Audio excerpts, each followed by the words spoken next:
আল্লাহর এক বান্দা ছিল নামাজের সেজদায়। তখন আল্লাহ রব্বুল আলামিন তাকে ডাক দিয়ে বলে, বান্দা তুই যতই নামাজ পড়, যতই সেজদা কর, তোর জায়গা জাহান্নাম। এ কথা শুনে বান্দাটি বলল, আলহামদুলিল্লাহ। আল্লাহ তখন বলে, এই বান্দা জাহান্নামের কথা শুনে কেউ আলহামদুলিল্লাহ কয়। বান্দা তখন বলে, আল্লাহ জাহান্নামের মালিকও তুমি, জান্নাতের মালিকও তুমি।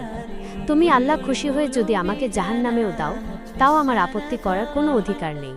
আল্লাহ তখন বলেন, বান্দা জাহান্নামে গেলে তুই পুড়ে যাবি, তোর খুব কষ্ট হবে। বান্দা তখন বলতেছে, আল্লাহ কষ্ট শুধু আমার হবে না, তোমারও হবে। আল্লাহ তখন বলতেছে, বান্দা তুই পূর্বী জাহান্নামের আগুনে, আমার কষ্ট হবে কেন? বান্দা তখন বলে, আল্লাহ কোনো মায়ের কোল থেকে যদি কোনো বাচ্চা পানিতে পড়ে যায়, তাহলে কোনো মা দূরে দাঁড়িয়ে থাকতে পারে না, দৌড়ে গিয়ে বাচ্চাটিকে কোলে নেয়। আমার বিশ্বাস ওই মায়ের চেয়ে কোটি কোটি গুণ দয়া তোমার বেশি। আমাকে জাহান্নাম দিলে তুমিও আল্লাহ শান্তি পাবে না। আল্লাহ তখন বলে, বান্দা এই দলিল তুই কই পালি? বান্দা তখন বলে, আল্লাহ আমাদের জাতির পিতা ইব্রাহিম আলাইহিস সালাম তোমার প্রেম মুখে নিয়ে যখন নমরুদের আগুনে পড়ে গেল, তার আগেই তুমি বলে দিয়েছিলে।